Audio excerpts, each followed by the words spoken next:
Touch किया, touch किए, मेरा 51 क्वेश्चन मेरा सही हुआ, तो 8 क्वेश्चन मेरा गलत है, 8 क्वेश्चन साफ साफ रॉन्ग हो गया, तो 8 क्वेश्चन मेरा रॉन्ग हो गया, लेकिन इसने क्या किया है कि 7 क्वेश्चन मेरा रॉन्ग किया। हाँ ठीक है सर, और ये हो गया। अब इसने इग्नोर जो किया है, इग्नोर जो किया इसने मात्र 2 क्वेश्चन किया, 2 क्वेश्चन इग्नोर किया, जबकि इसका जो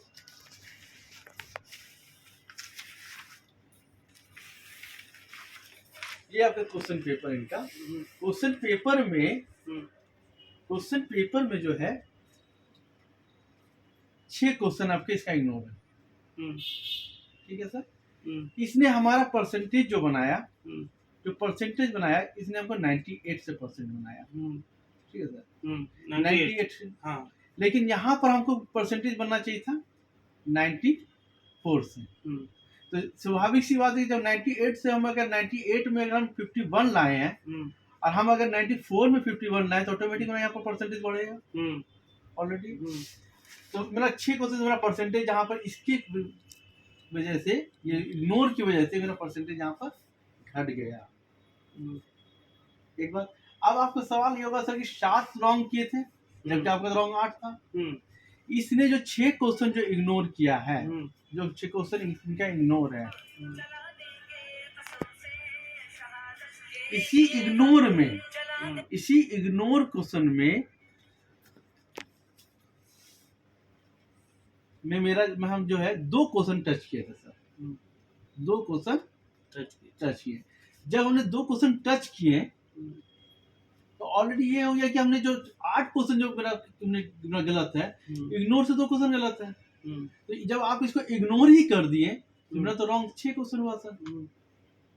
आप इस क्वेश्चन को इग्नोर ही कर दिए, मैंने आपके मान लिया कि क्वेश्चन को मैंने टच किया, जब मैंने क्वेश्चन को टच किए आप तो कह दिए इसको क्वेश्चन का मान्यता ही नहीं है। हाँ समझिए, इस क्वेश्चन का मान्यता ही नहीं है, तो उसका तो पूरा नंबर देगा, चाहे पूरा नंबर दीजिए, चाहे नंबर आपके इग्नोर कर दीजिए, नंबर अपने पास रखिए, लेकिन आपने हमें नंबर तो दिया नहीं, क्योंकि आपने मेरे को 7 क्वेश्चन का आपके रॉन्ग कर दिया, एक क्वेश्चन तो मेरा इसमें इंटू घुसा दिया।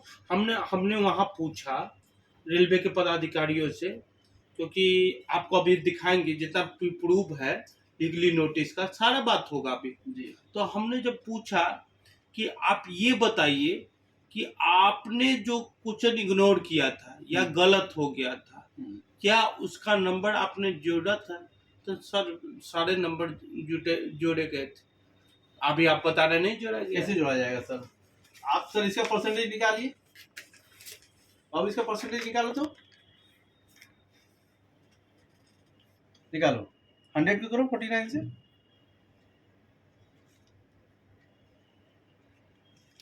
डिवाइडेड 49, 100 का जो है तुम आपकी क्या है, ये 51 ना है, 51 से ये ठीक है, 51 का मैंने निकालो,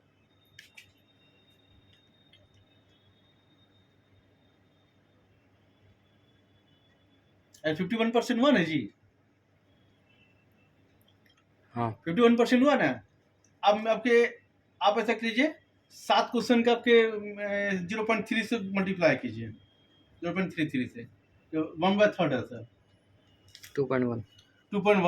अब 51 को 2.1 से घटाओ, किसका 51 को जितना आया था 2.1 आया ना, हाँ 48.9 देखिए 48.6 है ना सर, है 48.66 है। इसने आपके 94 से जब किया, अभी हमने 100 से किए थे, 98 क्योंकि 2 क्वेश्चन इग्नोर किया था, ये हो गया 49, ठीक है सर, बात समझ रहे? तो अब इसने क्वेश्चन कहाँ बनाया, अब ये जो 52 जो किया इसने नॉर्मलाइजेशन किया।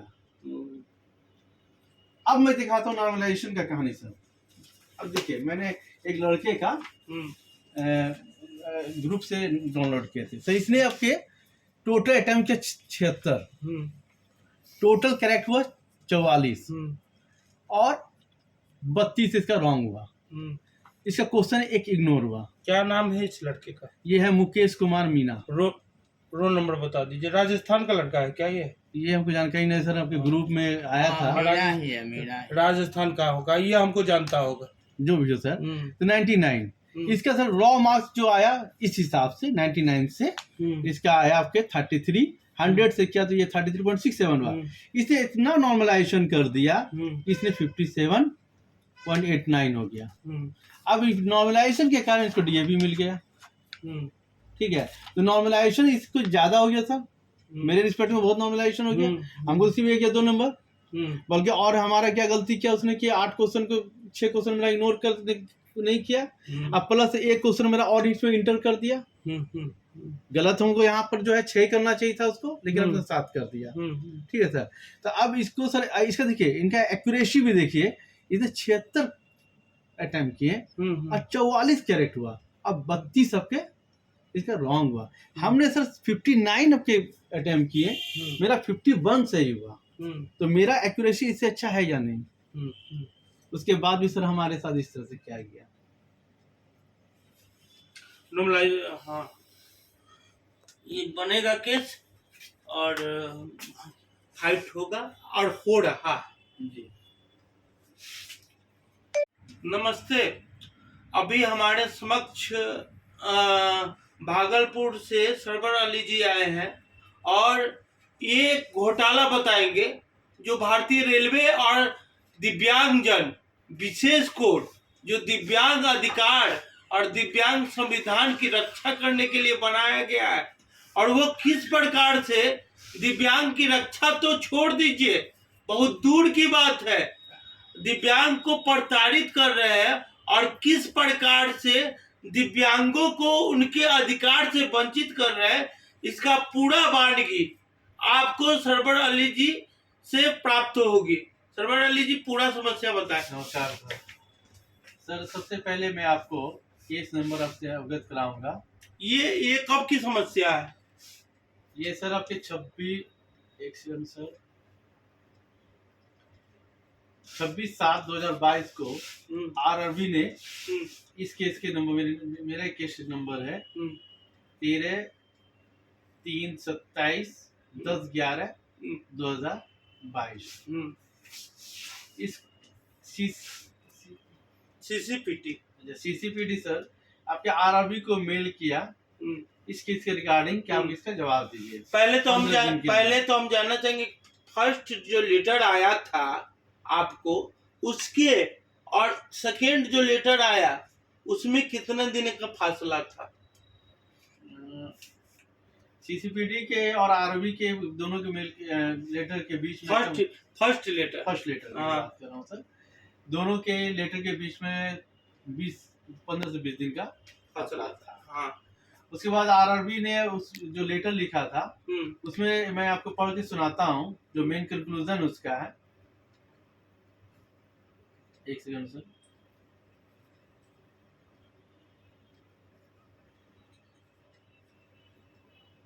उनका मेन कंक्लूजन है कि सर्वर अली एप्लीकेशन आंसर की attach along with the application is under examination and final reply will be submitted in due course.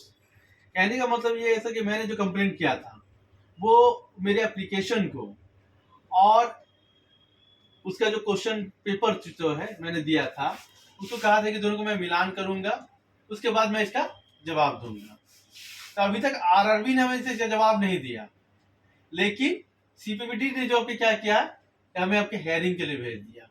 जब तक वो अपना पक्ष हमको नहीं देगा कि क्या वजह है, हमने क्या हमारी गलती है या नहीं है, तब हेयरिंग होगी। या आपके डायरेक्ट आपके वो अपना पक्ष दिया ही नहीं और हेयरिंग दे दिया, ये तो मिली भगत है। हमको लगता है कि सर हमें मेल में नहीं रखा, वो दोनों मिलके मेल में बात किया हो।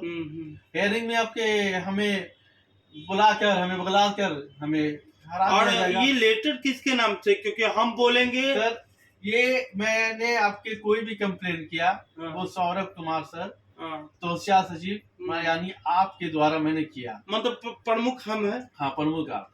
तो लेटर तो मेरे नाम से बनना लेटर आपके नाम से बनना लेटर पर से नाम से हट गया, आपके नाम हट गया, लेटर से आपका नाम हट गया।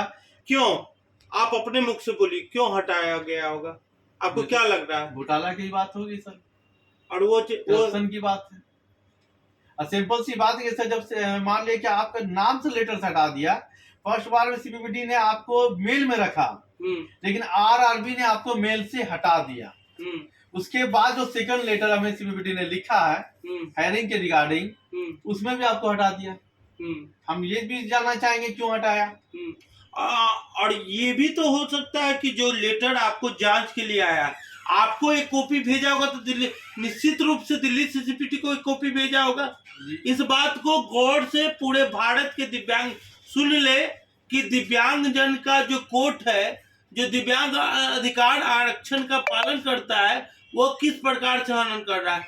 आपका जो केस था, उस केस का जब वो वहां से रिगार्डिंग किया कि मैं जांच करवा रहा हूँ, तो ये कॉपी तो उनको भी भेजा होगा। मेल में उनका आरआरबी को जब दिया गया था। उनको ये जवाब नहीं मिला, तब वो हेयरिंग कैसे करवा रहे हैं? अभी तक उनको जवाब नहीं मिला। और प्रमुख केसकर्ता का नाम वो किस संवैधानिक अधिकार से हटा सकते हैं, जबकि फर्स्ट लेटर में था जी। और ये गलती हुआ तो दिल्ली सीसीपीटी को तो आगे बढ़ के इस पर हस्तक्षेप करना चाहिए। वो कैसे हस्तक्षेप नहीं किया, और कैसे जब तक जांच कमेटी का बात सामने नहीं आ जाता है आप हियरिंग का डेट कैसे दे दिए। तो जरूर निश्चित रूप से है कि इसमें बात हुआ है, घपला हुआ है जी, जरूर सर। और जब प्रमुख न्यायालय का कोर्ट में इस तरीके का घपला होगा तो और दिव्यांग कहाँ जाएंगे। ये सोचने की बात, सोचने वाली बात, बेशक सर सोचने वाली बात है। तो आपका क्या कहना है?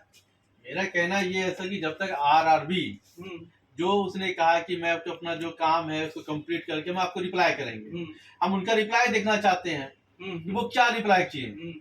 हम उनको देखना चाहेंगे वो क्या आपके जांच किए। उसके बाद आपके तब हेयरिंग होगी, तब मैं उसको हेयरिंग में पूछूंगा। और आपकी समस्या क्या थी, संक्षिप्त रूप में बता दें। सबसे बड़ी बात ये है सर कि हमने जो एग्जाम दिया 2018 के आरआरबी लेवल 1 पोस्ट अहमदाबाद के लिए, तो जब मैंने एग्जाम दिया तो उसका जो स्कोर कार्ड के आने से पहले तो सर अब हम लोग को एक नोटिस आया था कि नोटिस आया कि आपका जो है रिजल्ट बाद में डीएवी के समय आएगा।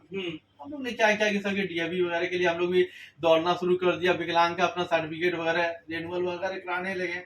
उसके बाद जब कराने लगे खैर सब हो गया सर, लेकिन जब आपके रिजल्ट जब स्कोर कार्ड आया, स्कोर कार्ड में आया तो सर ऐसा स्कोर कार्ड हमारे साथ हुआ कि हमारे जो क्वेश्चन पत्र में जो था उस क्वेश्चन पत्र में 6 क्वेश्चन इग्नोर था, लेकिन आरआरबी ने जो स्कोर कार्ड बनाया था मात्र 2 क्वेश्चन इग्नोर किया, जिसकी वजह से हमारा परसेंटेज घट गया। दूसरी बात यह सर कि हमारा जो नॉर्मलाइजेशन किया गया वो इतना कम किया गया, जबकि हमारा आंसर की एक्यूरेसी अदर स्टूडेंट की तुलना में बहुत अच्छा था। लेकिन सर आज तक मैंने कई बार आरआरबी को मेल किया, लेकिन आरआरबी ने हमें इसका कोई रिप्लाई नहीं दिया। जब मुझसे आपसे मुलाकात हुई, आपसे बातचीत हुई, मैंने इस विषय में आपको बोले तो आपने आपकी इस बात को सीसीपीटी के आगे रखा। तो लेकिन सीसीपीटी ने भी क्या क्या किया सर, आपको ही आपके मेल से हटा दिया, लेटर से हटा दिया, ताकि आपके हम स्टूडेंट को बगला सके। मैं निश्चित रूप से कहता हूँ कि बरगला नहीं सकते। और पहली बात जो आपने बोला कि ये जो मैसेज आया था रेलवे ने बोला यूं ही मैसेज दे दिया था, तो मैं आपको बताना चाहूँगा ये यूं ही मैसेज नहीं था, ये पूरा सुयोजित तरीके से है। भ्रष्टाचार वहीं से आरंभ हुआ है। आप नोटिफिकेशन पढ़िए, नोटिफिकेशन में क्लियर लिखा हुआ है जो भी 28 नंबर का व्यक्ति है वो मतलब क्वालिफिकेशन मतलब वो क्लियर है कि वो पास आउट है, और इसी के तहत उसने मैसेज किया। वो जो कहता है कि मैसेज भूलवश गया है, ये भूलवश नहीं, पूरा स्कैम है। उसने कहा कि रिजल्ट बाद में घोषित करेंगे, रिजल्ट पहले घोषित कर दिया, और रिजल्ट में क्या घोषित किया तो ये घोषित किया। और ये जब बात उठाता है कोई भी दिव्यांग अपने प्रमुख जन कोर्ट में, जो आलीशान बिल्डिंग बने हुए द्वारिका में, तो उसका ये रिस्पॉन्स है कि उसको दिव्यांग के पक्ष में खड़ा होना चाहिए। वो खड़ा कहाँ है? विभाग के पक्ष में। तो कब तक वो मिली भगत करेंगे और कब तक अपने अधिकार का प्रयोग नहीं करेंगे, ये देखने की बात है।